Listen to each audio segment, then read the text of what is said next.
Улаанбаатар хот хит их хүнтэй боллоо гэж тий. За үүний мэдээж нэг том шалтгаан бол орон нутгаас хот руу чиглэснүүд л байгаа гэж үздэг. Энэ талаар ер нь юу гэж боддог? Хот руу чиглэс хөдөлгөөнийг хязгаарлах нь зүйтэй юу? Энэ чигээр байж юу? За магадгүй одоо бусад төдий орон нутгаа хөгжүүлнэ гэдэг дээр ямар барьс өрнө сандвал зүгээр. Механикаар шийдэхэд бид нэр ажилт өрөхгүй л дээ. Одоо жишээ нь сая үндсэн хуулиа даваад хотын захирч шийдвэр гаргасан шүү дээ. Каранта хаана гэдэг. Хуу оруулахгүй.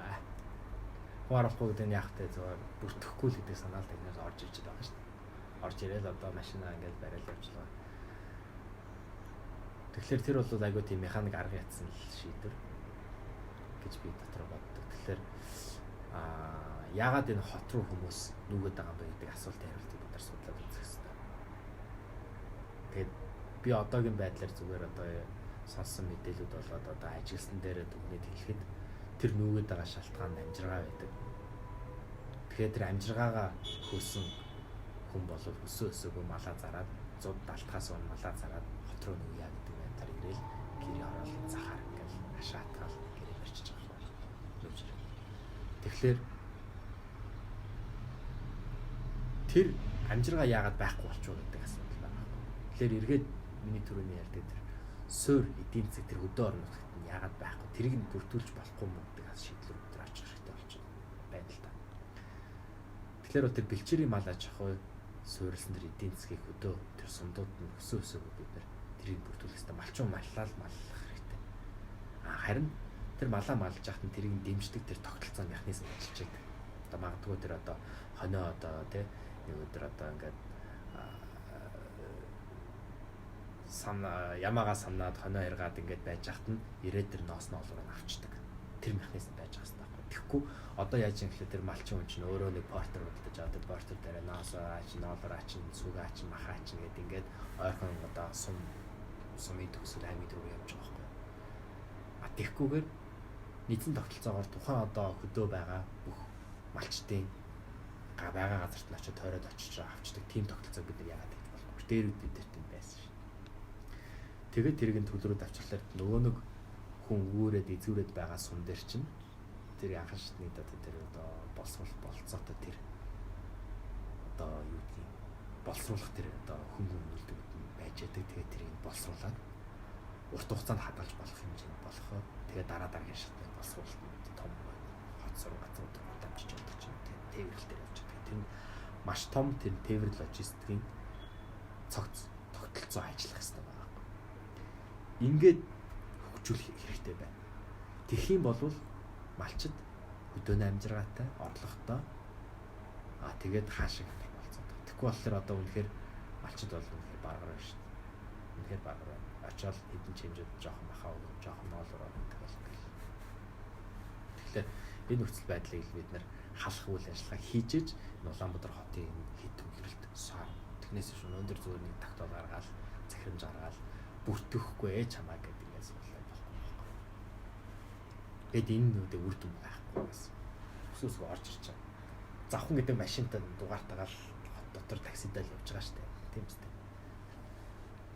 Улаанбаатарын тулгамдж байгаа хамгийн томоохон асуудал бол утаа гэж үздэг. Хотуудыг бууруулах багасгахад ямар алхмууд хийх ёстой. Одоо бид нэр 100-аар оролцсон. Одоо шахмал төлшгээл орж байна. Зарим нь фильтр гэдэг ярьдаг ч юм уу. Одоо шахмал төлшөө хийж байгаа шүү дээ. Харин тэр хөрхий хэдэн оны юу яачлаа тэр миний ойлгож байгаагаар тэр нүдэнд харагддаггүй, үнэртдэггүй, амт байдаггүй, үнэр амт байхгүй, мэдрэгдгүй тийм хортой утаа байгаад байгаа байхгүй. Тэр нь мэдгэдэггүй байж байгаа хүнийг угаартуулаад алчдаг. Тэр утааны мэдрэгчийг сая хийя гэд тэрэн дээрээ бараг тогтчих шүү дээ. Сая зүгээр аль мэдээ харах. Тэгэхээр яг энэ бол зүгээр нэг процесс донд болж байгаа л нэг тийм шин чанарын төвшөнд харагдаж байгаа илэрцэл байхгүй. Яг суур шийдэл нь юу вэ? Төрөний миний ярьдаг. Эргээд энэ 500 мянган хүн амьдрах болцоотой энэ хот дээр чинь сая 500 шавчлаар чинь үнэхээр тийм асуудал гарна шүү дээ. Тэр хөсөөсөө бид нэр энэ хөдөө орон нутг руугаа хөдөө орон нутгаа хөгжүүлээд сум суурин газруудаа хөгжүүлээд энэ төлөрсөн байгаа хүн чинь тийшээ буцаад явах хэрэгтэй байна. Тэгэхээр тэр л бидэрт өгүүлж чинь. Тэгэх юм бол энэ утаа, энэ цэвэрлэх байгууламж, энэ төвжирэл гэдэг асуудал ч бидний шийдэх байхгүй. Тэр хийхэд амаргүй л дээ. Хийхэд амаргүй учраас бас одоо энэ шийдвэр гаргагч нар маань бас зориулж хийхгүй байна уу да. Бас 4 жилд амжихгүй байна уу да гэж би бодоод зориулж хийхгүй байна гэж би бол тэгж дүнж хараад.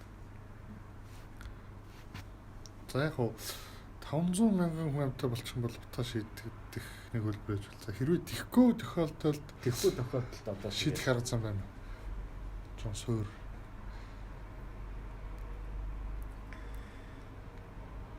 Яг одоо маа нэг найз хэлж ирсэн тэр Улаанбаатар ч хоосон тансаг орон сууц зөндөө байна штэ гэж байгаа юм. Хот тэрийг одоо эзэмшиж байгаа хүмүүстэй ярил та. Тийм үстэй. Яриад хэлцээ хийгээд за наадхыг чинь за яаж юм 5 6 өрөө 7 8 өрөө орон сууц байна. Тэгвэл наадхыг чинь 3 хуваачаа. Тэ? 3 400 м квадрат орон сууц байна штэ. Наадхаа 3 хуваачаа. Тэгээ 3 хуваагаад наадмын чинь нэг тэ ингээд хороол байгаад байгаа хүмүүсийг оруулъя. Оруулах хөтөлбөрөд нөгөө ипотек юм байна уу одоо тэ бололцоотой юу гэдэг. Тэр бүх арга хэрэгсэл бололцоонд ажиллаад тийш зохион байгуулалтаар оруулах боломж байгаа. Яг тэр явахтай нөгөө нэг барилгын компани ашиг хааж байгаа учраас тансаг хэрэглэв. Орон сууц нь илүү ашигтай. Тэгэхээр тэр ашиг нь өндөр байгаа учраас тэрийг хийгээд яваад байл. Тэгэхээр магадгүй тэрийг төр тодорхой хэмжээгээр одоо нөгөө төр хувийн шин төлөвшлэг гэдэг юм а хэрэгжүүлээд энэ дээр нэг тийм гаргалгаа хийж болох байхгүй. Тэгэхээр гэр хороолд амьдраад байгаа хүмүүсийг амжиргааг бид нар мэдж байгаа. Хэрэгцээ шаардлагыг мэдж байгаа. Тэрийг нь ашиглаад тэр нөхцөл байдлаа одооны байгаа барьсан байгаа энэ орон сууцыг ашиглаад бас энэ яаж болцоотой. Тэр бас нэг шийдэл байж болно. Тэгэхгүй яг өнөөдөр аргацаас юм их юм бол одоо нөгөө шахмал төвш гэдэг одоо олон аргууд хэрэглэх ёстой л доо. Тэгснээс нэг арга бүх юм шийдэхгүй гэж би бодож байна. Угаасаа чи нэг нөгөө золон жарлын толцсон хүмүүс хэлт юм байл. За бас нэг том асуудал бол хотын төвчрэл тийм үү. За мөн ялгаагүй 500 хүнтэй болоогүй тохиолдолд одоо сая 500 магадгүй нөгөө 2040 хэд концептээр одоо баг 2.5 6 сая хүнтэй болох юм байна гэж тооцоолоод байгаа. Ийм тохиолдолд хотын төвчрлийг яаж боруулах вэ? Ямар алхмууд хийх вэ? Одоо масс тээврийн асуудлууд яригддаг тийм. Улаанбаатар хотод хамгийн тохиромжтой одоо масс тээвэр гэдэг нийтийн тээврийн шийдэл юу вэ? Төвчрлийн хувьд хэдүүлээ нэг юм хийчихээсэй гэж би айгуу тийм одоо хүсэж явдаг. Тэр нь юу гэхээр одоо тээврийн модель гэж юм байгаа даа л да. Тэрийг хийчихвэл их хэрэгцээтэй байгаа даа. Тэгээд одоо ямар нэгэн байдлаар энэ зам тээвэртэй хотын зам тээвэртэй холбоотой шийдвэрүүд гаргах тэр модель тэр шийдвэрийг гаргаад явхад ямар үр дүн гарах нь гэдгийг модель дээр харж болцоотой байдаг. 3D модель гэсэн үг биш. Ямар нэг тээврийн модель гэдэг нь одоо симуляц гэдэг. Симуляц, ер нь бол симуляц л та. Тэгэхээр симуляц хийх тул нэг заавал хот үүсгэсэн тийм юм уу? Виртуал хот үүсгээд тэрэн дээрээ замын сүлжээгээ явуулаад энд хүмүүс амьдарч байгаа, энд хүмүүс ажиллаж байгаа. Өглөө тэдээс тэдийн хооронд ажилдаа явдаг. Тэ? Тэгэхээр бол 8-9 цагийн хооронд энэ одоо замын цагдаагийн гүүрийг барьсан тохиолдолд юу болох вэ гэд модель дээр сая 500 мянган хүн амд ингээ хайчих байхгүй. Тэгэхээр модель чинь ингэж ажиллаж байгаа ийм болох юм байна гэж хэлсэн.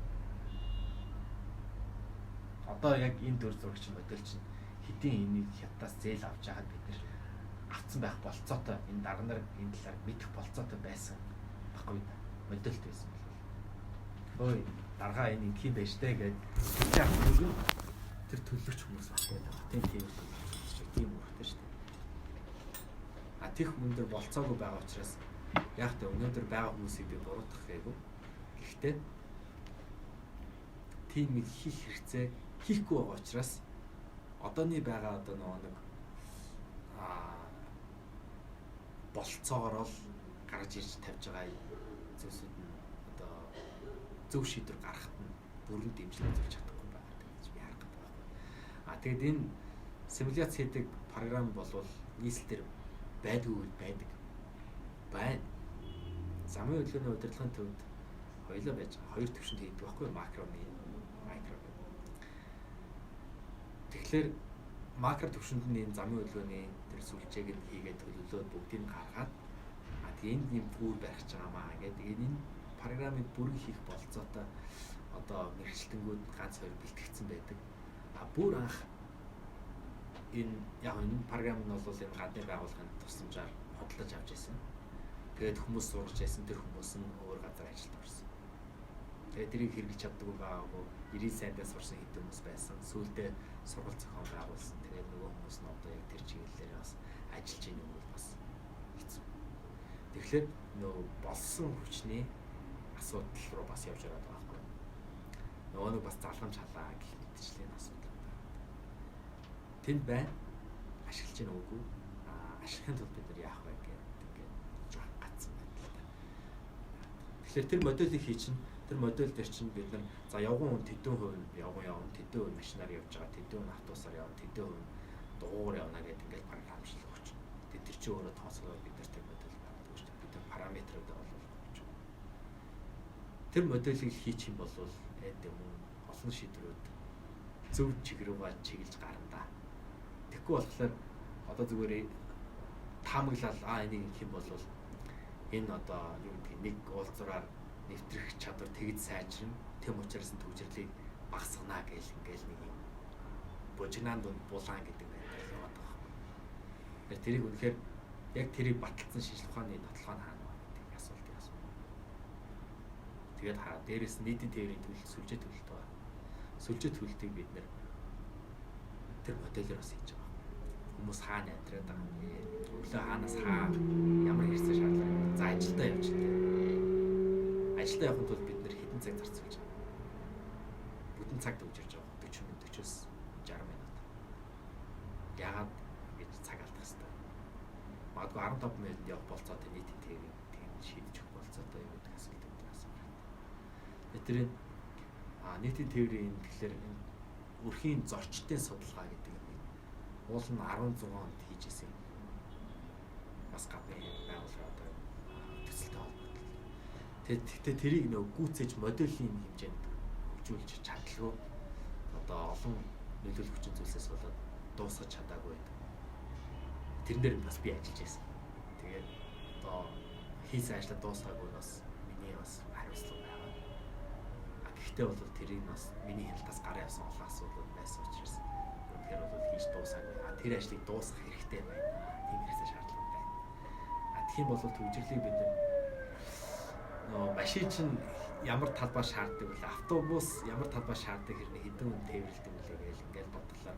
Одооны байгаа 1000 орчим автобус бол Улаанбаатар хот яг зөв зохицуулаад ингээд нэг графикийг зөв ингээд гаргаад ирэх юм бол магадгүй хангалттай байхыг үүсэхгүй шүү дээ. Тэрийг одоо тэр модель дээр ч харж байгаа байхгүй. Нэг автобусанд бид 100 хүн чих гээд байгаа мó 120 хүн чих гээд байгаа мó гэдэг. Одоо угсраа автобус чинь 120 хүн гэж явдаг юм байна. Тэгэхээр тэрийг модель дээр хийгээл ажиллаар чинь 5 угсраа автобус байхад эндээс энэ чиглэлээ хол өглөө 9-с 8-аас 9-ийн хооронд бүр хангах юм байна гэдэг бичлэг бид нарт модель хэлж байгаа байхгүй. Ийм л бид нар хийх хэрэгтэй байна. Тэгэх юм бол бидний одоо тодорхой хэмжээгээр асуудлууд бол энэ хэмжээнд шийдэх ойрын хугацаанд энэ бол ойрын хугацаанд хийх хэрэгтэй зүйл.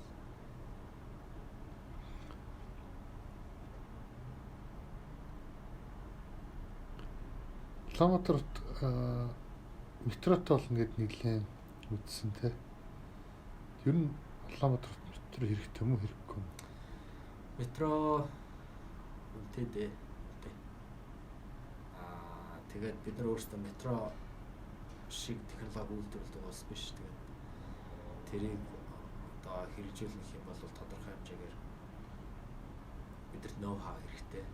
Бид нар хэдэж метротой байж байгаагүй түүхэндээ.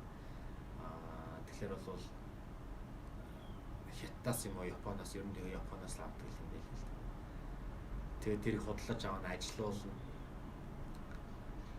Анхны хөрөнгө оруулалтын зардал ч өндөртэй, үйл ажиллагааны зардал ч өндөртэй.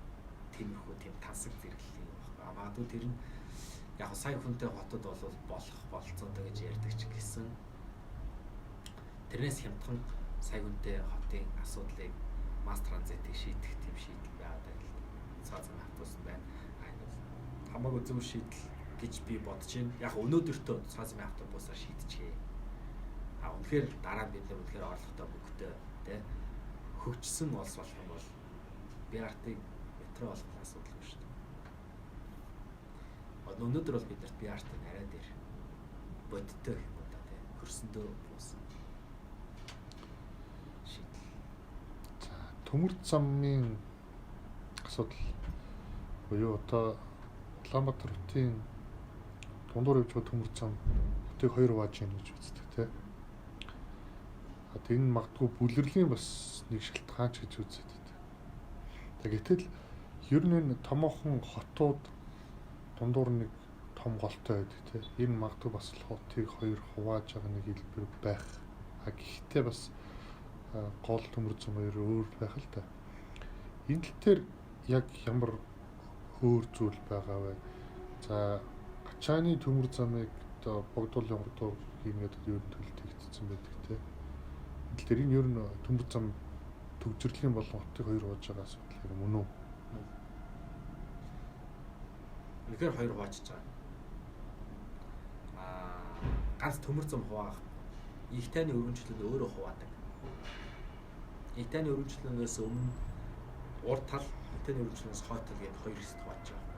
Игтайны өргөнчлөг хөндлөн гарах. Айгу хүндрэлтэй шүү дээ. Баруун зүүн тийш явж байгаагаас илүү хугацаанд хүлээдэг.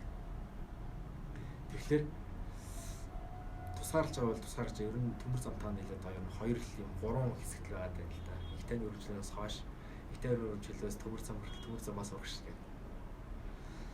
Тэгэхээр нөө төмөр замаа гарч ирэх гэж дээгүүрэн доогоор нь явах гэж янз янзын нөх гарцсан болон гүрүүдээ хийж байна.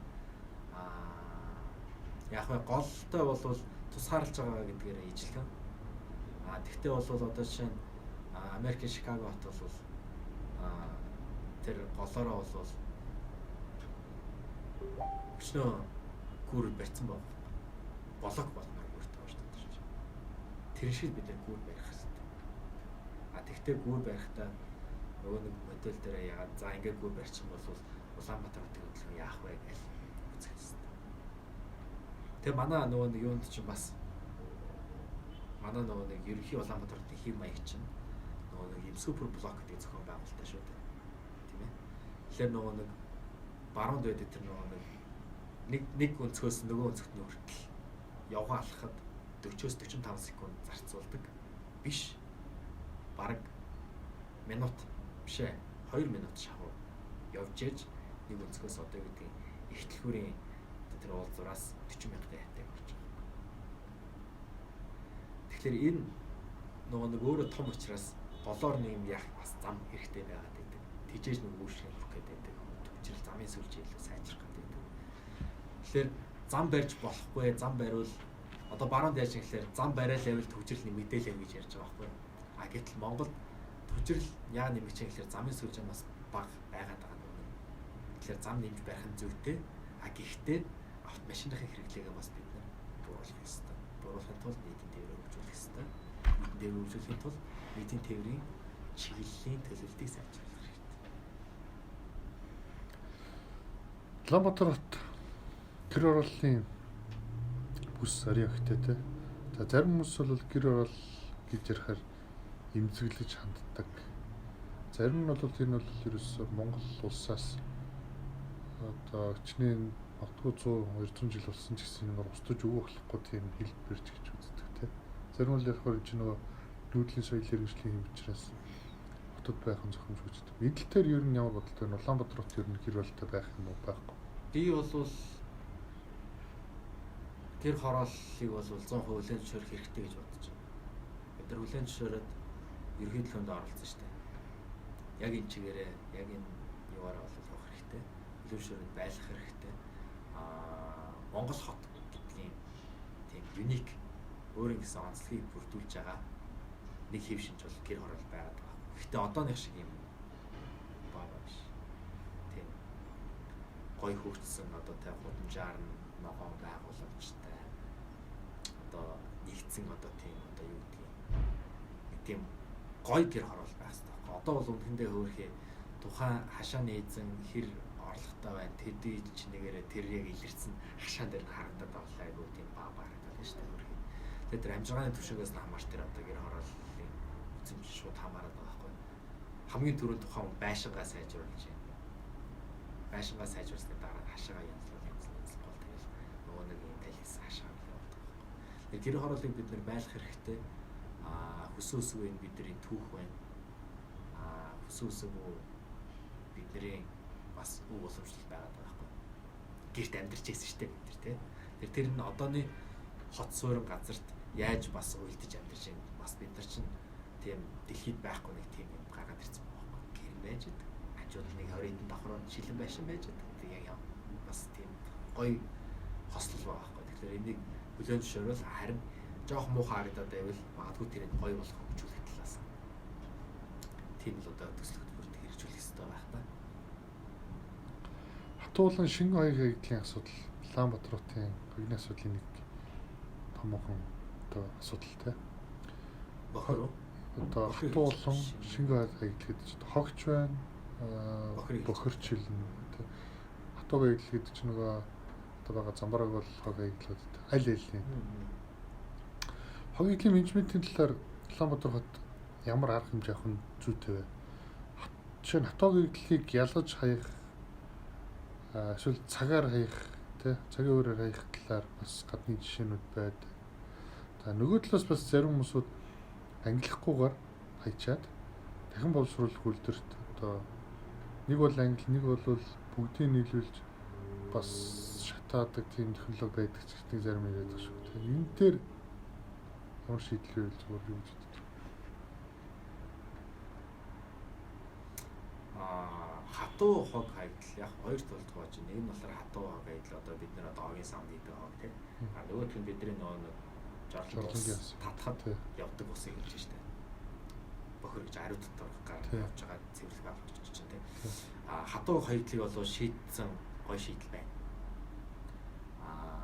Тэр нь одоо миний ажиллаж байгаа төсөлтэй холбоотой учраас би шууд хэлэх бас болцоогүй байна. Хатуу хаягдлыг бол энэ Европ, баруун Европын улсууд бол гоёор шийдэж байна. Тэр нөхцөл байдлыг бол бид нэр бол бас Монголд хэрэгжүүлэх хэрэгцээтэй байна гэдэг юм хөө бас судалгаа хийж байгаа байхгүй. Бохрын хувьд бол одоо яалтчгүй бид нэр лаг гэж байгаа. Одоо нэг цэвэрлэх байгууламжийн 70 хүртэл 100% цэвэрлэх ёстой шүү дээ. Тэгээд туул гол руу гасах ёстой. Гэтэл одоо нэг чадан ядан байж 70 хүртэл цэвэрлэл туул руу гасгаж байгаа тий.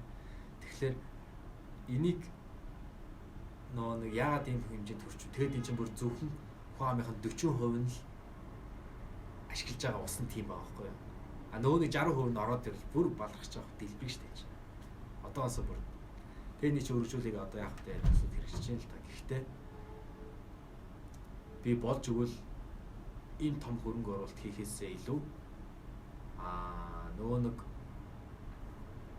асуудлын цаад учир буюу одоо тэр хүн амын нааша хэд төвлөрлийг яаж буцаас суйруулах вэ гэдэг шийдэл рүү орвол илүү зүйтэй гэж бодож байна. Орон нутгаар нь буцаагаад тархаас суйшруулах, тэнд эдийн засгийг нь тавтахтай амьдралыг бий болгох чиглэлээр төлөвлөлтүүдийг бол үнэхээр хийх хэрэгцээтэй байна л гэж би өөр нь бол тийж бодож төлөвлөлтүүдийг хийх гэж одоо сүүлийн 2 жил шахуу үзэж байна.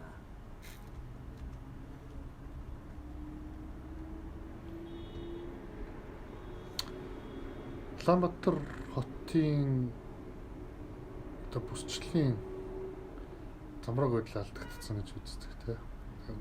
Үздэг ч яг одоо ер нь бол бүгд холимог бүс болчихж байгаа тийм. Ер нь бол бус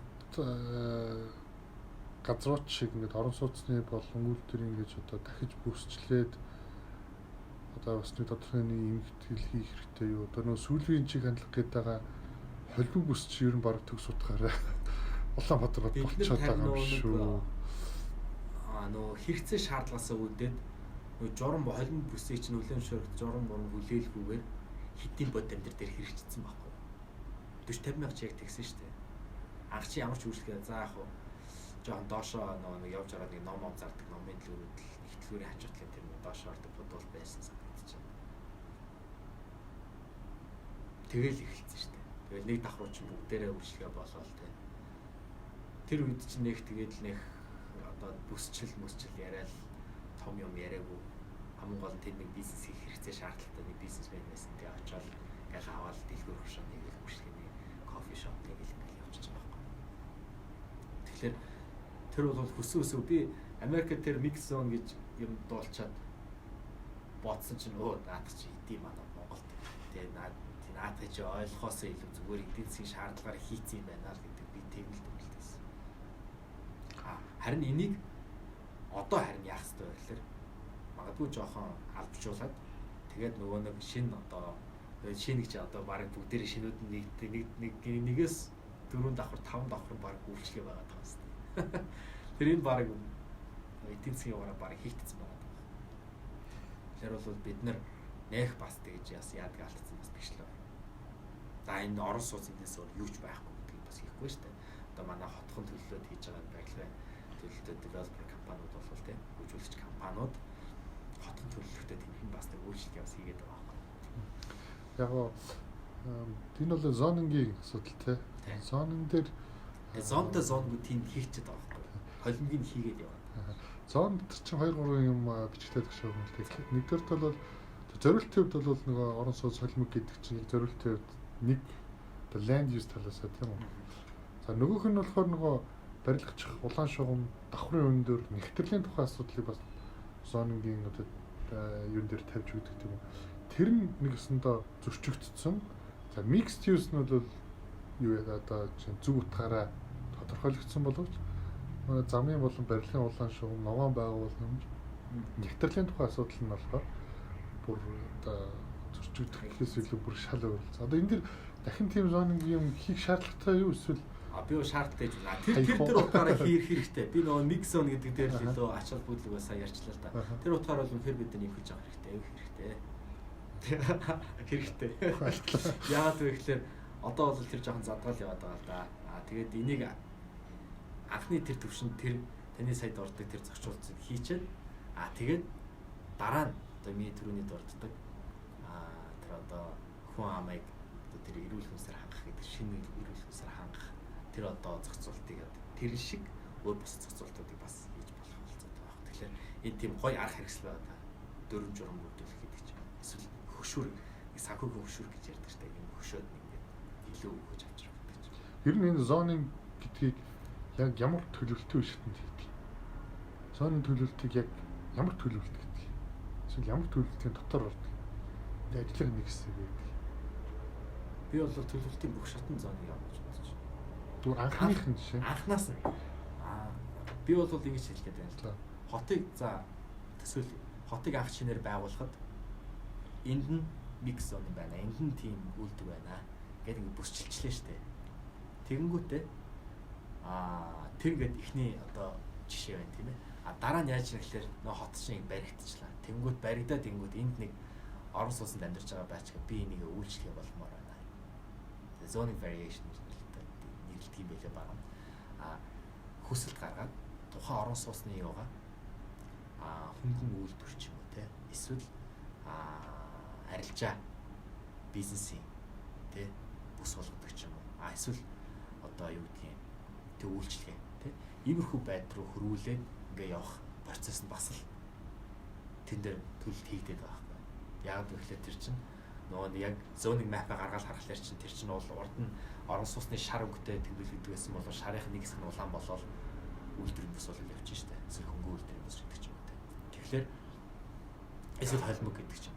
Тэгэхээр эн чинь бас тэр зоник гэдэг төлөлт хийгдээд байна гэж би хэлэх гэдэг. Тийм учраас би шат болгоно тэр хизээ зогсохгүй юм аа гэдэг юм. Нэг хийгээл одоо баяртай баяр одоо ингэж ахиж өөрчлөхгүй гэсэн бол байхгүй шүү дээ. Уян хатаа хэрэгцээ шаардлага юу вэ? Та ийм хэмээр за түүлийн юм гээд энэ хэмжээнд бол бид нэр зөвшөөрнө. Магадгүй та энийг орон сууц хэвээр нь ашиглаа. Дуу чимээнийг гарахгүй бол нэг заавал одоо тий бүсчлийн одоо өөрчлөлт хийхгүйгээр орон сууц хэвээр нь үлдээгээд та ингээд бизнес эрхэлж болно гэдэг ч юм. Гэхдээ гаднаас харахад орон сууц шиг харагдах хэрэгтэй гэдэг дөрвөн журам байх хэрэгтэй. Зарим яамдыг бусдад аймагуудад шилжүүлэх талаар ярьж байсан тийм. Үүнтэй санал нийлэх үү? Бусад юу та? Бусад аймагуудад яамтыг Шилжүүлнэ. тий, зарим яамтыг бусад аймагуудад шилжүүлнэ гэдэг бас нэг одоо магадгүй улс төрийн ярьсаар юм уу? Эсвэл одоо иргэдийн дунд гаргасан санал гэдэг юм нэрээр бичсэн. Энэ тал дээр одоо ер нь бол бусад улсын жишээнүүд ч бас байдаг штэ. Одоо тэр хотод тэр яамаа энэ хотод энэ яамаа шилжүүлсэн барьсан ч гэдэг юм. Одоо жишээ 3 яамаа 5 яамаа яг нэгтгэд нэг барилга дотор оруулаад яасан ч гэдэг юм. Одоо нэг тийм хөө тэр тал дээр ямар байсан. Тэр яах вэ? Би бол нэг жоохон механик шоу юм уу даа гэж би хэлээ. Одоо энэ жишээ нь нэвтрэлийг сааруулах уу? Би бол яахтай хэд оюутуудаа хөвөөд нэг хотхон барьчих юм бол оюутууд нь гарч Улаанбаатар хоосорч байгаа шүү дээ. Одоо яг гоё болчиход миний нөгөө хүсэж байгаа тий 500 мянга шиг одоо төв төжин бомбож гэнэхгүй тийм одоо амраа муулсан тийм хөө хот болох гэдэг юм даа. Тэгэхээр оюутнгүй бол энэ очин бас өөдөртэй болчих шүү дээ. Оюутан бас энэ очин хэрэгтэй байхгүй. Оюутан ч хэрэгтэй нөгөө нэг хөдөөс орж ирж байгаа хүмүүс нь ч хэрэгтэй. Гэхдээ нөгөө нэг хитрхи нэг хэмжээний хитцсэн л тийм хүнд орж байна. Тэгэхээр ямыг тэгж нүүлгэлээгээд одоо би бол тийм зөв зохистой шийдэл одоо яг тэгж нүүлгэлээгээд одоо бид нэр одоо аж аргалтай амьд нэг бол жоох явцсан гэж. За тэгвэл нийслэлийг нүүлгэж өөрчилж шинэ нийслэл байгуулна гэдэгтэй санал нийлдэг үү? Яагаад? Жишээ нь одоо хар хоринд нүүлгэн гэдэг нэг хэсэг ерөнхийлөгч ширэл нэг боо юм бол болсон те. Энэ талаар ямар бодлоо? Ер нь бид нэр нүүлгцэн дээр хөө. Яагаад гэвэл яг уу. За нүүлгэлээ гэж бодох. Нүүлгэнэд яг ямар процесс вэ? Ерөнхийд нэг төсөл тайлбарлах байгуулсан гэсэн санаа шүү дээ. Одоо хар хоринд юу ч байхгүй шүү дээ. Эрдэнэ 100 хийдлээ. Тэгээ хэдэн хашаа байна. Хуучны гурилын үйл дээрээс одоо нөгөө юм байхгүй болсон байна. Байдаг ч юм уу гэдэг. Новсны бодлын нэг зурвастай шорон замтай. Тэр чинь бүгднгийн шинээр бүтээн байгуулсан шүү дээ.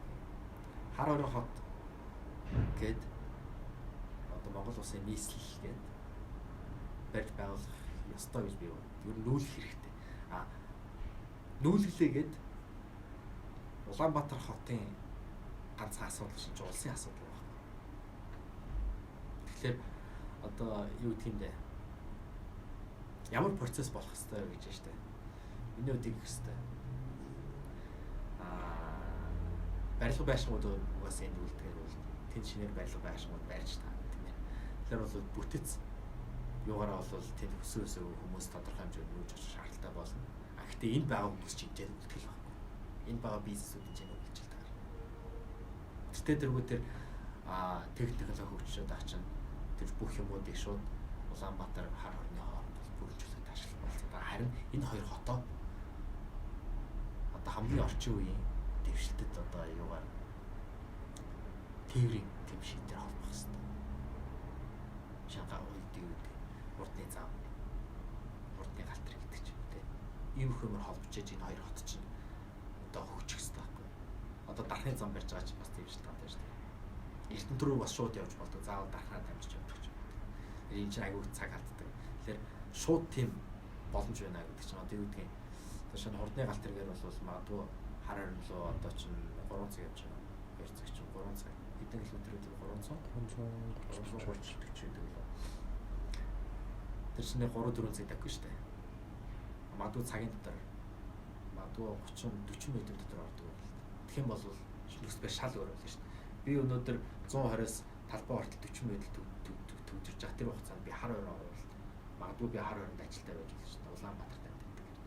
Тэгэхээр бол энэ процесс тийшээ ингэж шилжихэд бол тийм нарийн төлөлтүүдийг бид нар судалж гаргаж ирнэ. Ер нь бол нүүл хэрэгтэй ах уу Улаанбаатар хот болвол ерөнхийдөө жоохон яачаал шүү дээ. Тал талаасаа одоо сэчүүлсэн тийм өргөдөлтэй л нөхцөл байдал байна шүү дээ.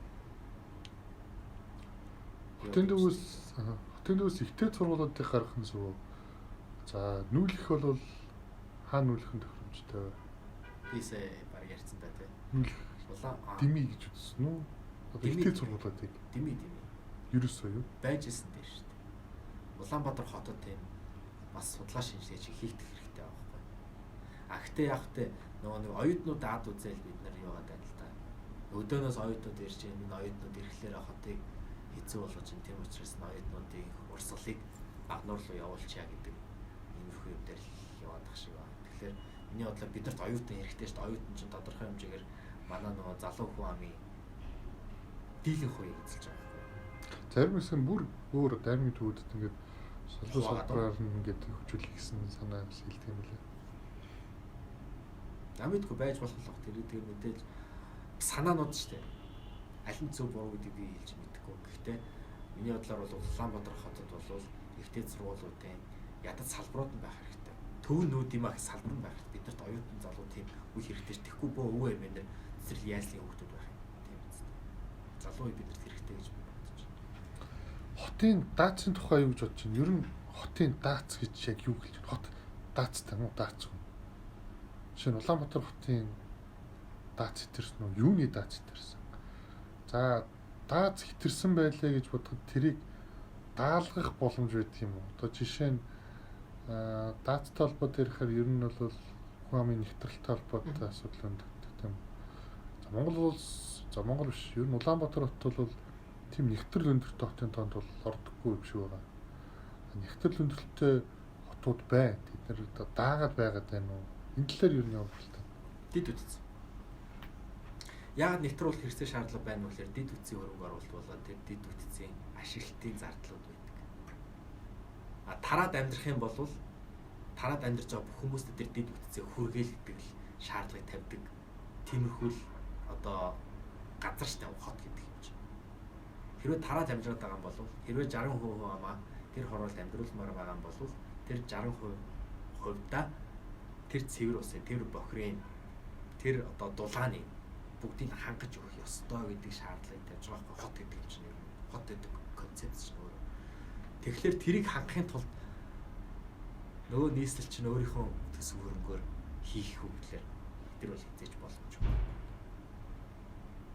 А магадгүй орлого сайжраад том одоо тий хувийн хвшин хөгжөөд нөгөө төсөө хамтарч ажиллаад хөрөнгө оруулалтын асуудлаа шийдээд магадгүй бонд гаргадаг ч юм уу. Ингээд зөв санхүүгийн юм механизмтай болчих юм бол энэ асуудлыг шийдэж болно.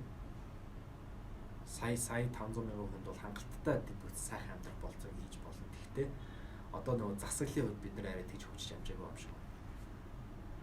Тэгэхээр нэгтрэл яагаад байдгүй гэхээр үнэхээр тэр гардаг зардлыг багасгахын тулд нэг шоод үргэлжин метр талбайд хэдэн хүн амьдрах вэ гэдэг давхарлаж амьдрах уу хэрэг давхарлах вэ гэдгийг нэгтрэл шийдэж байгаа шүү дээ.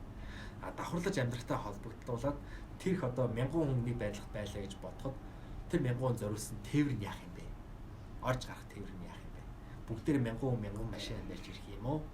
Эсвэл нийтийн тээврээр явах зорчих юм уу гэдэг ийм шийдлүүдийг тэгэхээр тэгээд тэр 1000 хүн чинь бас нөгөө нэг усаа хэрэглэн, усаа гаргана, дулаан хэрэглэн, дулаан хасаа. Ингээд бодоод үзэхлээр чинь өсөөс нэвтрүүлж ээж нэг нэгж талбай дээр олон хүн давхарлж ээж олон давхар тэр нь олон давхар байшин байна гэсэн үг шүү дээ. Тэгж барьж ээж тэр чинь нөгөө нэг дид бүтцийн зардал багасж байгаа юм. А дид бүтцийг хэрвээ хавтгаа одоо юу хөндлөн тэглэхээр ингээд тэлнэх юм бол одоо ерөнхийдөө Америк л болно л да. Одоо Америк бол нөгөө нэг 2 дугаар дайны дараа маш хүчтэй тэлсэн. Тэрнийхэн дагуу горыг одоо өнөөдөр амсаал явж байна л да. Гэхдээ Монгол бол тийм болох шаардлагагүй. Америк шиг тийм их хүн одоо биш нэг 2 дугаарт явуул байна л да.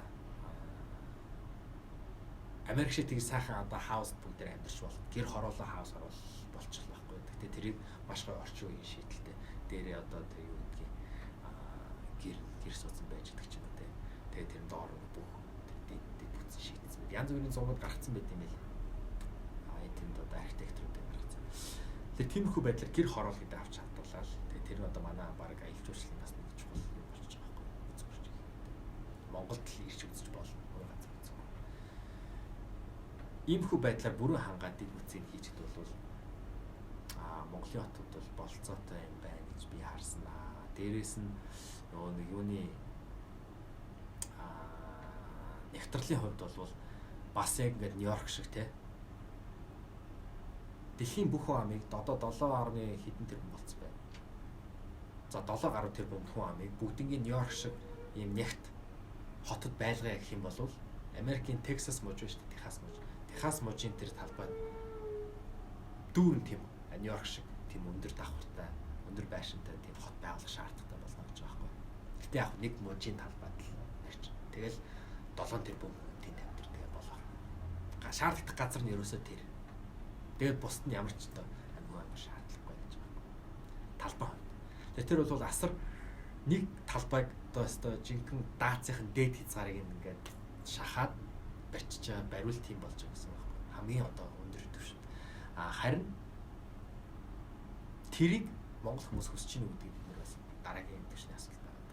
Тийм одоо игсэн амьдралыг бид нэр хүсэж байна гэдэг. Нэгдүгээр бид нар сайхан том газар уудам газар талбай байна. Газар нутаг байна те. Хоёрдугаар тархсан төрөний асуудал 330-аас хэмж байгаа. Тэгэхээр тэрэнд тийм байна. Гоё амьдрах болцоотой гэдэг асуулт байдаг. Бид англиний feasibility study гэдэг үгийг монголоор техник тэнцвэр үзлэл гэж орчуулад ашиглаад байгаа. ТЭЗ гэдэг товчлоод байдаг. За ер нь утгачлал энэ feasibility study гэдэг нь хэрэгж боломжийн судалгаа гэж хүмүүс орчуулад байгаа. Аливаа бизнесийн ТЭЗ болон хот байгуулалт төлөвлөлтийн ТЭЗ хоорондоо зарчмын үед ялгаатай юу? Зарим мэргэжлүүд бол хот төлөвлөлтийн суурь судалгааг ТЭЗ гэж нэрлээд одоо англиар нь feasibility study гэж нэрлээд явдаг тийм. За нөгөө талаараа хот амьд бие дааж хөгжих боломжтой байх ёстой гэдэг утгаараа амьдрах боломжийн судалгаа гэдэг талаас нь хамаарах юм шиг бас харагдаад байгаа юм. Тэгэхээр энэ талаар яг юу гэж бодож чинь ТЭЗ урбан планингийн нэг хэсэг юм. Яг ямар байдалтай ТЭЗ гэдэг вэ?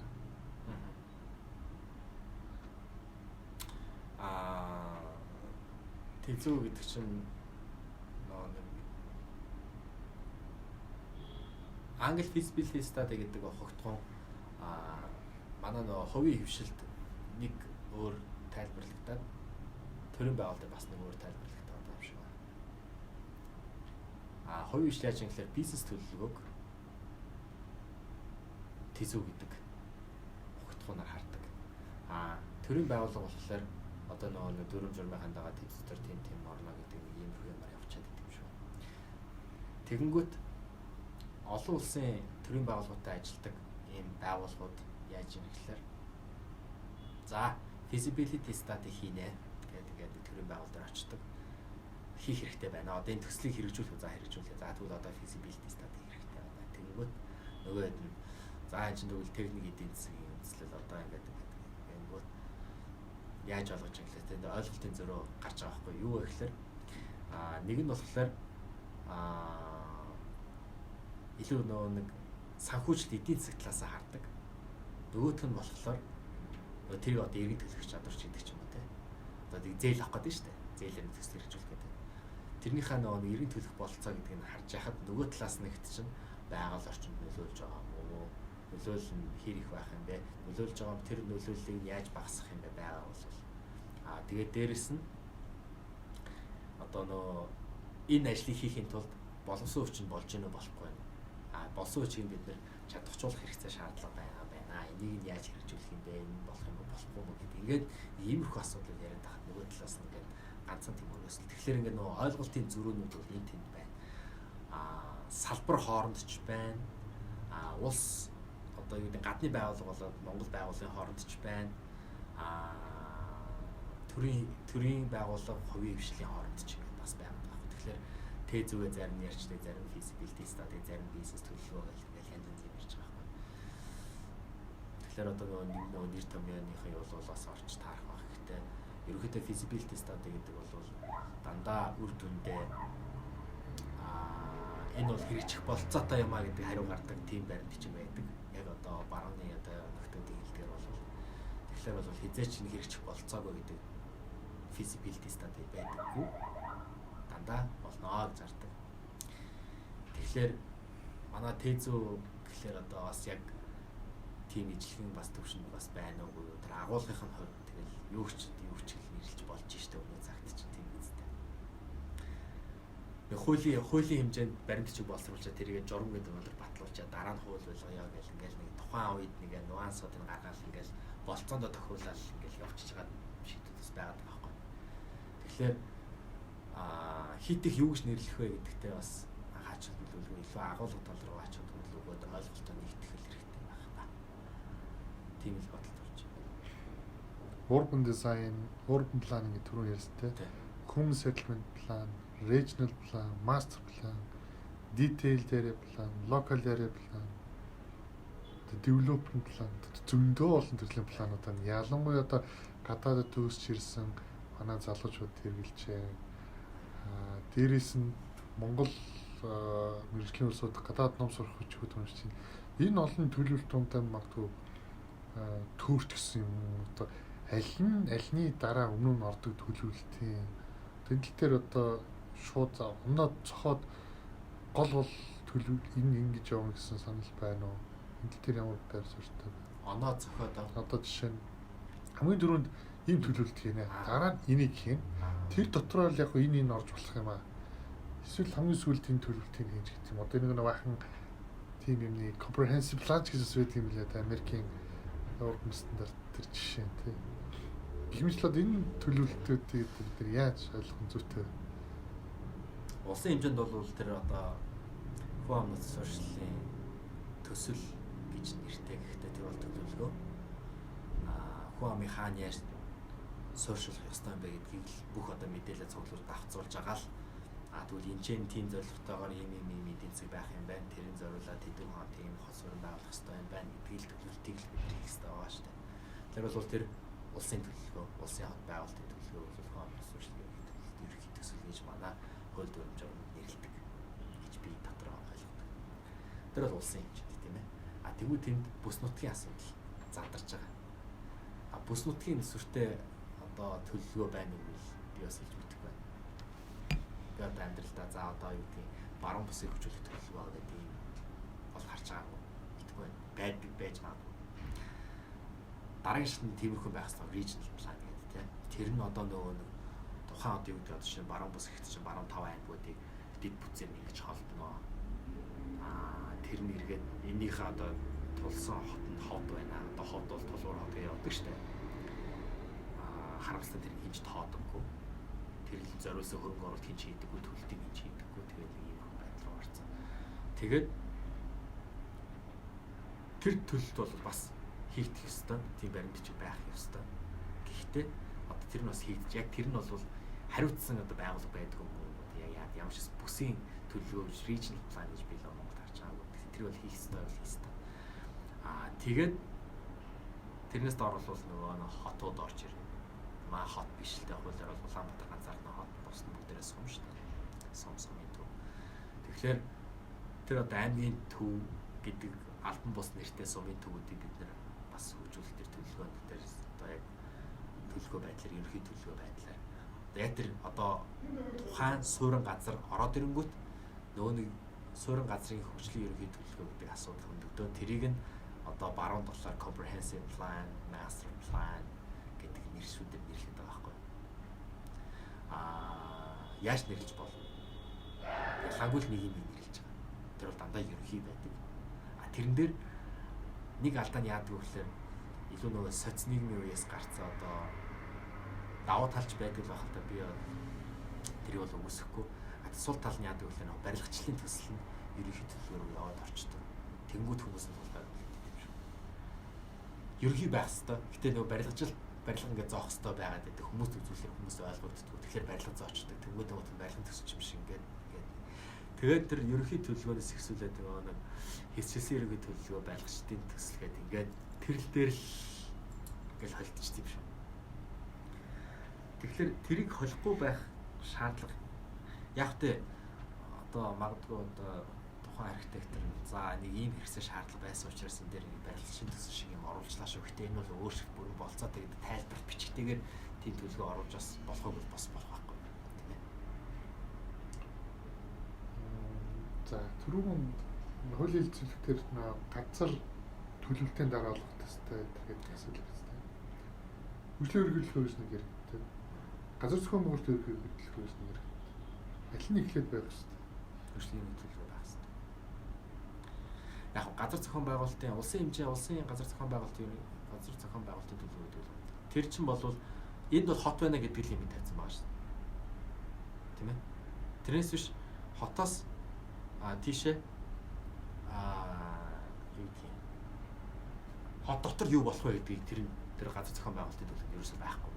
Тэгэхээр тэр хот гэдсэн хот суурин газар гэдсэн тэр ангилал дотор байгаа үйл ажиллагааг бид нарт илүү сонирн байна шүү дээ. Тэгэхээр тэр дотор болох тэр процессыг бид нар зохицуулахын тулд хот төлөвлөлтийг төрүүлж хийя гэдэг ярьж байгаа юм. Улсын хэмжээний төлөвлөгөө нь бол төрүүлэг гараа явдгаар явж болно.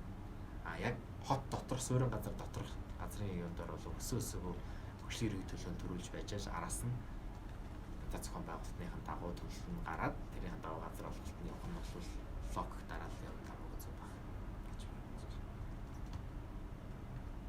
Улаанбаатар хотыг 2030 хүртэл хөгжүүлэх ерөнхийлөгөөний төлөвлөгөө болоод 2040 он хүртэлх концепц хэрэгжиж байгаа. Энэ талаар ямар байр суурьтай байна? Хэр бичвэр болсон бай?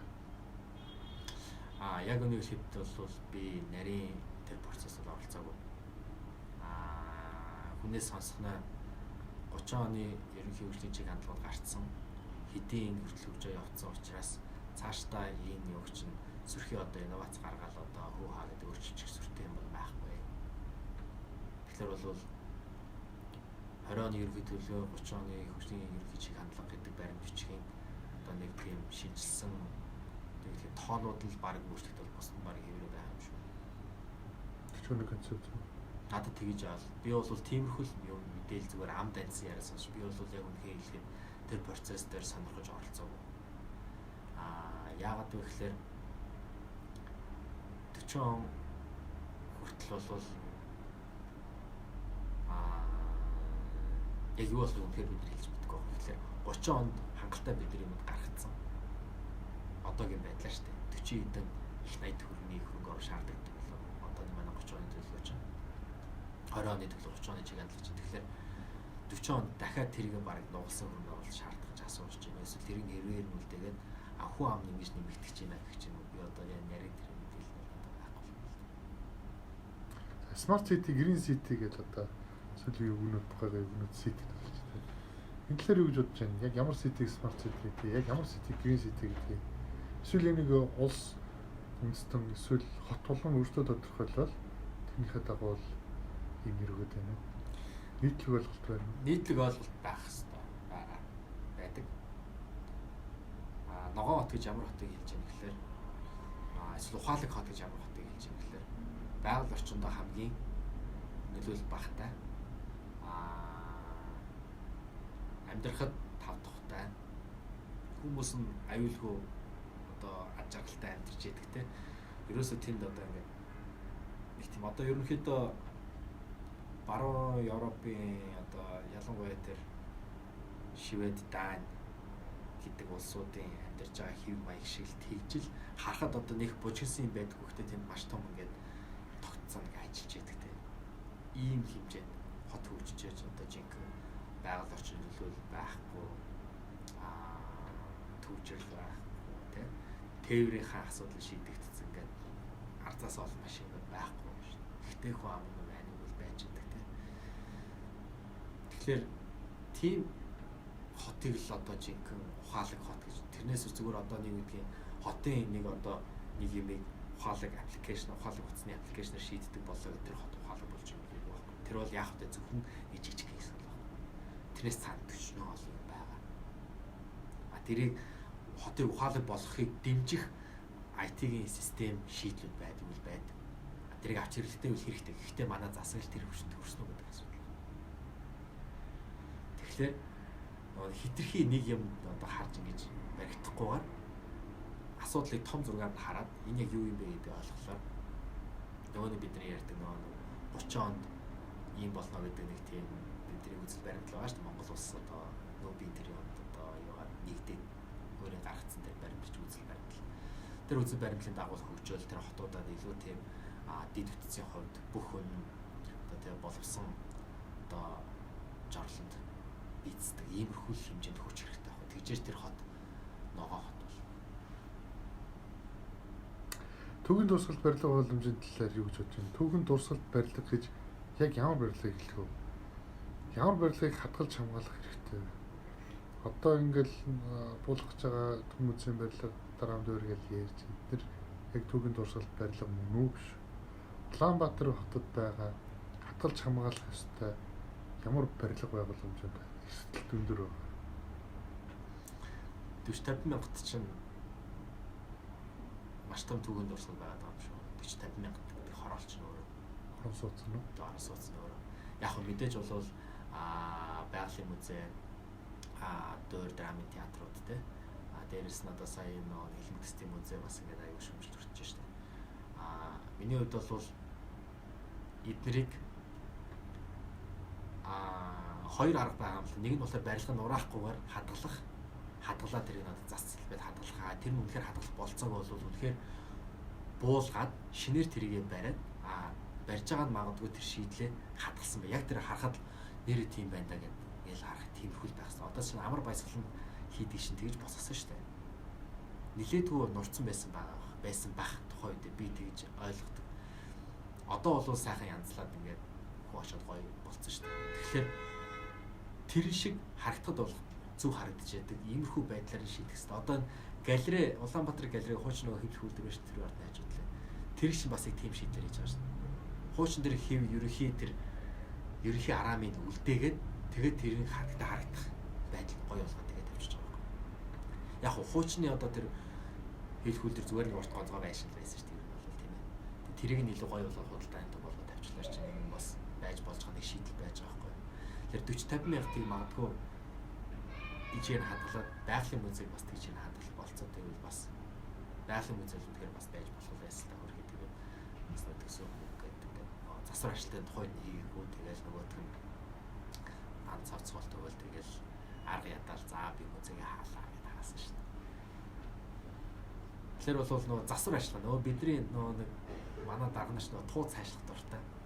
Туу цаашлаа юм нээдэг. Гэхдээ юм нээснээс хойш нөгөө life cycle cost гэж байдаг шүү дээ. Анх хөрөнгө оруулнаа тэгээд жил болгон гарах тэр засвар ажиллагааны төсвийг танаа төсөв дийлэхгүй гэдгийг шийдчихэж харж ээж төсөөлж тэрийг байгуулъя байгуулахгүй гэдэг шийдвэр гарч байгаа хэрэгтэй. Одоо бол яаж их зөвхөн хөрөнгө оруулалтын зардал нь харчаад болох юм байна тэр бүх юм байна барьчих.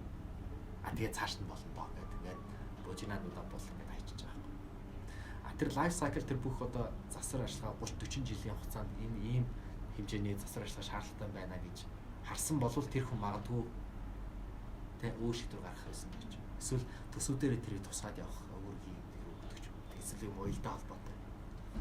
Тэрийг нь тооцохгүйсэн бол өнөөдөр үнэхээр энэ түүх тусгалын юм одоо бид хадгалж чадаагүй. Сая нэг нөхөр олон нийтийн сүлжээнд зураг тавьсан байна. Хоёр зургийг харьцуулаад тавьсан. Санхүү эдийн засгийн дэд сургуулийн зураг байна. Нөгөө нь байгалийн төвхөн зураг байхгүй. Тэгэхээр энэ хоёрын хооронд харьцуулаад тавьсан тэр зураг болохоор нэг нь бол засвар ажиллагаа хийсэн.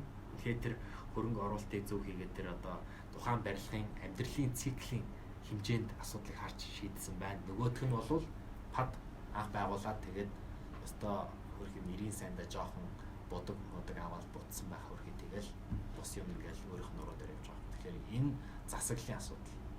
Засаглал бид нар сайн хийж чадаагүй учраас үнэхээр энэ одоо түүх дурсгалын юмуд нь бол хаягдаад эдгээр нэг ганц тэр одоо музейн дарга гэдэг ч юм уу тэр хүний хэмжээгээр шийдэгдэх болоо тэр музейн дарга нь ямар байхаас шууд хамаарал тэр давхарч байгаа тэр нөхцөл байдал байна л да. Хадгалах ёстой. Их сургуулийн бодлыг шилжүүлсэн зүгж боддгоо.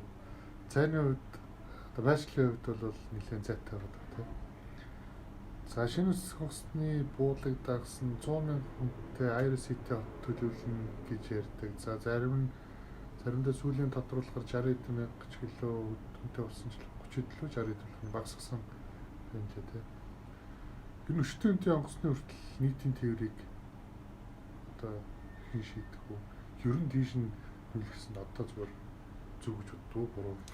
Би зөв гэж боддог. Бидэрт хамаагүй хүчин чадал өндөртэй онгоцны бол хэрэгтэй.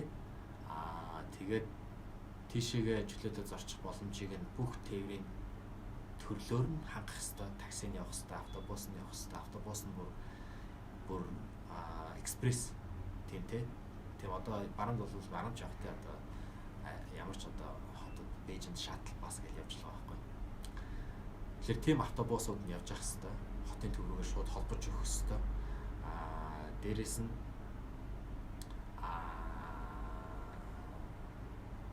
ингэснээр нөгөө нэг Монголыг бусад одоо улс орнуудад одоо үндэ бол Монгол руу нисэж байгаа хэдхэн авиа компани гэж дээ. Тэр авиа компаниудын тоотолгоо болоод нислэгийн тоо нэмэгдэх хэрэгтэй байхгүй. Тэгэхгүй болохоор суудлал олддог гэдэг асуудлаас болоод хөрхийдэг. Нөгөө нэг билет мөндөө болдог тэгээд ингээд яг билет мөндөө байдал нь бас олон асуудал байдаг л байна. Гэхдээ нэг өрсөлдөөн бас тэнд явуулах хэрэгтэй байна л да. Тэгэхгүй болохоор одоо ерөнхийдөө Улаанбаатараас гардаг бүх нислүүд айгүй үнэтэй. Тэгээ ойрхон нэг хотоос нисчлэр гэнхэн байгаа байхгүй. Одоо Ирхүүгээс нисвэл айгүй юм байна шүү дээ. Гих мэт чинь тэгэхээр бол энд өрсөлдөөнийг бас тодорхой хэмжээгээр бий болгох тийм орон зайг бүрдүүлсэн тийм Монголын бодол өсөс хэрэгтэй байсан гэж бодож байна. Одоо манай энэ юу чинь Боeing тухай чинь бол хөрхий Boeing 747 бол авах боломжгүй шүү дээ. Тийм байгаа учраас шинэ онгоцны бодол авах гэдэг. Тэгэхээр тийм том онгоцны бодлыг 777 ч 47 авах бүрэн болцоо одоо тийм багт хэмжээг бол байлгах хэрэгтэй гэж боддог. Тийм гоо зүг гэж үү?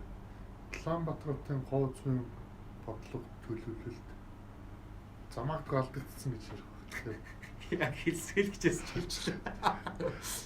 Жишээ нь алдахгүйгээр яаж авч явах байсан бэ? Эсвэл магадгүй хоошид бас засаад аваад явах боломж байна. Яг ер нь хотын гоо зүг гэж байсан.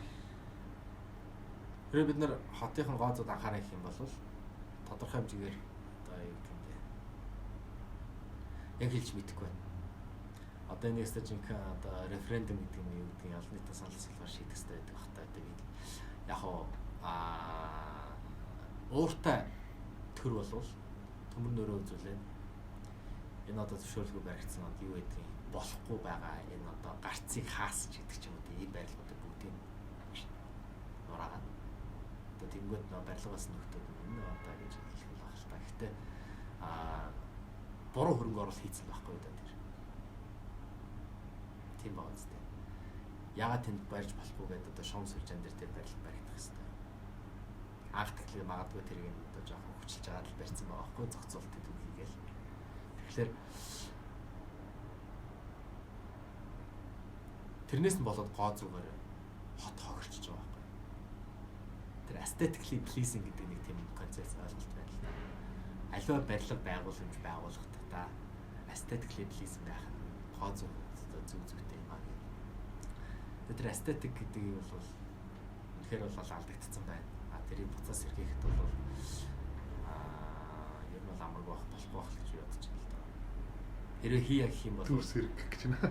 Ерөнхийдөө жоохон дүрс хэрэг рүү орох гэдэг. Гэхдээ магадгүй Улаанбаатар хотоо буцаад 500 мянга ч юм эсвэл ядаж саяруу буулгаад тийм гой болгож чадах юм бол одоо нийслэл хотыг нүүлгээд хар хорилоо нүүлгээд тэгээ Улаанбаатар хотоо гоёор буцаа сэргээ явах юм бол гэр хороолоо жинхэнэ гоё болгоод тийм тодорхой хэмжээний хэсэг нэг гэр хороолт амьдэрдэг хаж аргалтай амьдэрдэг тэр бүх одоо дэд бүтцээр хангагддаг. Иймэрхүү хэмжээгээр хөгжүүлэхэд бол тэр aesthetic болов гоё сэргэж болно. Монгол маягийн хот төлөлт гэж байх хэрэгтэй байдаг уу? Улаанбаатарын хотыг хүрээ хот хүрээ хэлбэрийн төлөлттэй гэж ярьдаг тийм. Яг ямар байх хэрэгтэй? Одоо Монгол маягийн хот төлөлт.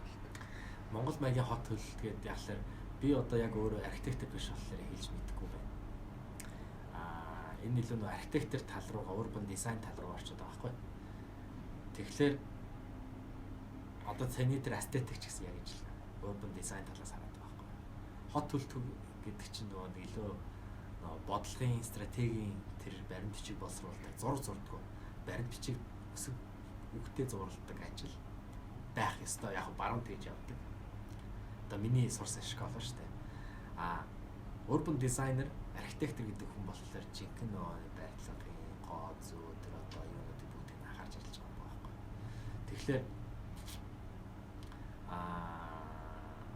яг энэ асууж байгаа нэг гоо зүй бол тийм биш магадгүй. Монгол мөгийн хот төлөлт гэхээр нэг төвөө ингээд тойруулаад ингээд нэг магадгүй нэг бүсчлэлтэй зондтой ч юм уу голомж амын сүлжээтэй ч юм уу холбоотой тийм юм тойрсон төлөвлөлтөй байгаа дагш байгаа хүрээг гэж тийм тэр талаас түүнээс биш яг Монгол юм шиг харагдах тэр нэг буддаг хээ угаалт ч юм уу хэлбэрийн тухай бол биш яг гэдэг дээрээс нь одоо үндсэндээ байгуултаас нь мөн л дөө тэр чинь яг байгуулт гэдэг чинь дизайн байхгүй. Тэгэхээр чинь замын сүлжээ ямар байх? Одоо манай 30 оны ерөнхий төлөвлөгөөн дээр чинь манай байгуултууд байдаг шүү дээ. 7 дугаар хороол мороолын байгуулт чинь лаг гой том бөөрхий өтой тий 2 том бөөрхий дээ шүү дээ манай чинь. Гэр шиг пад гэдэг тавьцсан. Тэгээ одоо бол тэргээр явж байгаа юм мэдээж үгүй байхгүй. Тэгэхээр Монгол маягийн хот төлөлт байна уу гэвэл тийм илүү нөгөө шин чанарын төвшөнд биш. Илүү тийм нэг юм гоё юу юм дээ. Харахад маш орчин үеийн тэгсэн ирнэ Монгол одоо юу гэдгийг гэр сууцуудыг харуулсан гэдэг чинь тэгжээж нөгөө гэр сууц нь үнэхээр нөгөө хээ уулз байхтай чухал биш. Гэр сууцтай амьдарч байгаа хүн өнөөдөр гэр хороолд амьдарч байгаа шиг биш. Ад жаргалтай бүгд идэвхцээрээ хангацчихсан дулаахан газар бийцдэг тий гадаа гарч иш дулаахан газар бийцдэг ингээд бүх дулаан цэвэр бохор шийдэгцэн ийм нөхцөл байдалд амьдарч байвал тэр жинхэнэ Монгол шийдэл болж байгаа байхгүй. Миний хувьд. Тэгэхээр одоо бөөрийнхий гэр зураад эсвэл нөгөө хотын одоо нөгөө ерөнхий блокийн грид байх юм уу эсвэл тойрог хэлбэрээр ring road байх юм уу гэдэг байдлаар ярих гэдэг нь шүү дээ. Аль нь ч хэл байсан city design тийм. Аль нь ч хэл байсан бидний тэр одоо Монгол хэв маяг гэдэг бол тэр гэр сууцсаар л бидний илэрнэ.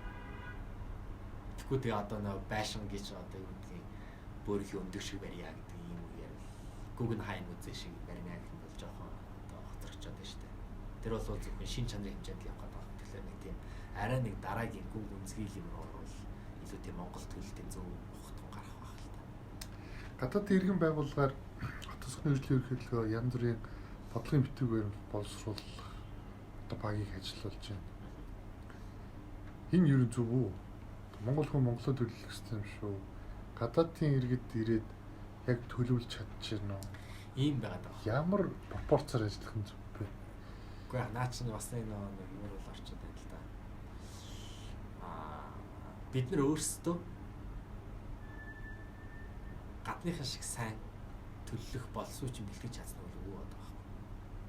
Тэр яг тэрэн дээрээс л үүдээд жоохон төг тав гэд гацаад төвдрээд байхлаар өсөөсөө гадны нөхдүүдийг чинь авчирч ажил хийхээс аргагүй. Гэхдээ байрлал юу жоохон өөр байх хэрэгтэй байхгүй. Одооны байгууллагадаг багууд яадаг вэ гэхээр багийн ахлагчаар гадны үнэ тавьчихад байдаг. Монгол хүнээр багийн ахлагчаар тавиад Монгол хүний ерөнхий араамаа базаад гэхдээ тэрний хажууд жинхэнэ зөвлөх байдлаар одоо яг зөвлөх гэдэг чинь яг бодит утгаараа жинхэнэ утгаар гарч ирээд за олон улсын туршлагаар бол ингэдэг эний чи ингэ явчихдаг. Тэгэхээр энэ ингээд хичээл зүгээрээ гэдэг байдлаар багийн ахлагч нь Монгол хүндээ зөвлөх хэрэгтэй байна. Тэгэхгүй бол одоо яаж яах гадны уу гарч ирнэ. Наа чи ингэдэг юм аа. Наа чи ингэдэг юм. Эний чи ингэ шийддэг байхгүй. Тэгээ нөгөөх нь ингээд цаас өдөрлөө явдаг. Сайн хийсэн судалгаанд байдаг. Монголыг сайн ойлгохыг хүссэн одоо тэр гадаадын тэр зөвлөлийн хөв хүний одоо үзэл бодлоос шууд хамаарч тэр тайлан бичиж байгаа байхгүй. Тэр хүн үнэхээр би Монгол хүнд хэрэгтэй юм хийя гэд хүссэн тийм зөвлөхөд бас байна. Зүгээр хэдийн тоо ирээд ажиллаж байгаа цаас нь өдөрлөдөг юм байна шүү дээ. Ийм хүмүүс байна. Эсвэл жоох мөнгө хийж яли за юу хийх юм гэдэг ингээс сууж байгаа юм байна. Тэгэхээр бид нар нөгөө яг тийм хэрэгцээ нөгөө сонирхлууд гаднаас байдаг учраас бид нар тэрийг ойлгоод зөв удирдлагаар хангаал тэр хүмүүсийг зөв ажилуулах хэрэгтэй. Одоо яаж ирэхлээр өсөөгөө тэр одоо нөгөө зөвлөх баг нь гадны хүнээр ахлуулдаг. Тэгээ доор нь Монгол ахлагчдыг дахлах гэж байдаг багийн.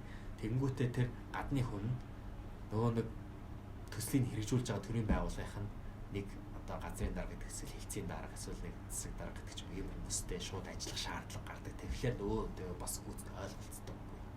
Эсвэл ойлголцсон ч гэсэн нөгөөх нь наана нөгөө гадны хүн харчаад ингээ энэс сууж байгаа цаашаа хараад яг амьдрал байх байдгаараа л явуулж байгаа ч гэдэг. Тэгэхээр тэр байх байдгаараа явуулдаг асуудлыг мэддэг хүнээр нь тэр хүнээр нь холбогдуулаад тэр хэрэгцээ шаардлагад нь нийцсэн төлөвлөгөөг нь шаардлагатай үед нь тэр хүмүүсээс нь гаргаад авах энэ зохион байгуулалт нь ч гэдэг бид нэр бүгд судалгаад хэрэгтэй. Эсрэгээр тонгорох хэрэгтэй гэсэн. За нэг мөрөөдлийн чанартай ч юм уу гэхдээ зүгээр таны бодлоор Улаанбаатартыг хурдан ногоон болгоно гэвэл ямар арга зам вэ? Хамгийн хурдан ногоон болгох арга зам юу вэ? Жишээ нь одоо яг Улаанбаатартыг ийм тийм хөгжүүлэх зөндөл юм байна л гэж. Тээврийн модель хий. Бас энэ ногоонтой холбоотой. Холбоотой шүү дээ. Автомашины хэрэглээ багасна. Өнөөдөр 300-400 мянган машин хөдөлгөөнд оролцож байна те. 300-400 мянган машины хэрэглээг багасгаад 200 мянганд багасгачихад бидний энэ хүлэмжийн хийн ялгарл маш их буурна шүү.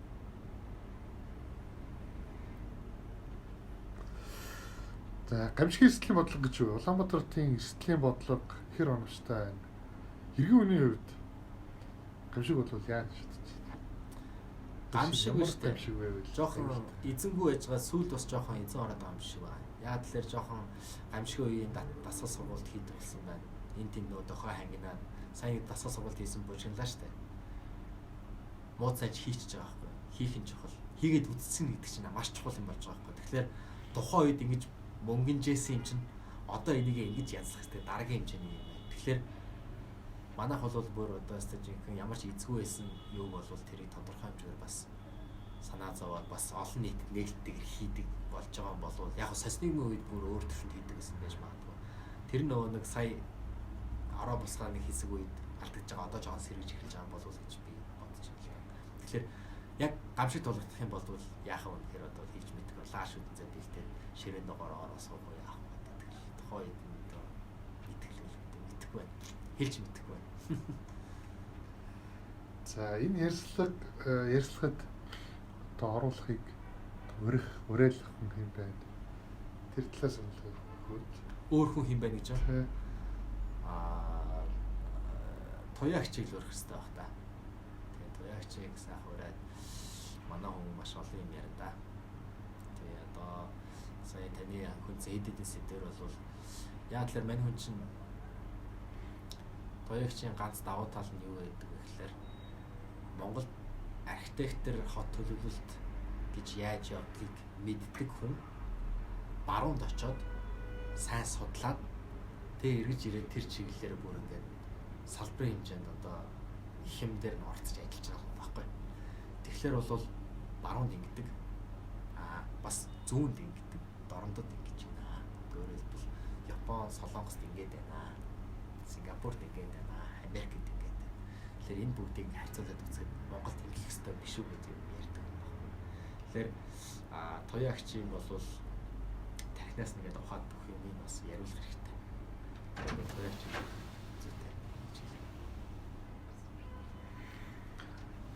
За бидний асуугаагүй таны хэлхийг хүссэн мэдээж зүйлүүлсэн баг тий.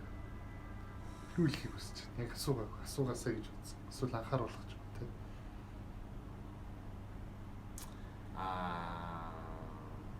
Бараг бүгдийг ярьчих байгаа юм шүү. Миний одоо хэл захтаад бүр ингээд хорхоо өрөөд ярмаар байдаг гэдэг бүгдийг мэдчихлээ гэж би бодож байна. Маш сайн зохион байгуулалттай, маш сайн бодож төлөвлөж хийсэн тийм хөтөлбөр байна гэж би дотроо бодож байна. За ярьцлага өгсөнд маш их баярлалаа. Цаг цаваа гаргаж ирсэнд. За та бүхний ажилд амжилт хүсье. Баярлалаа.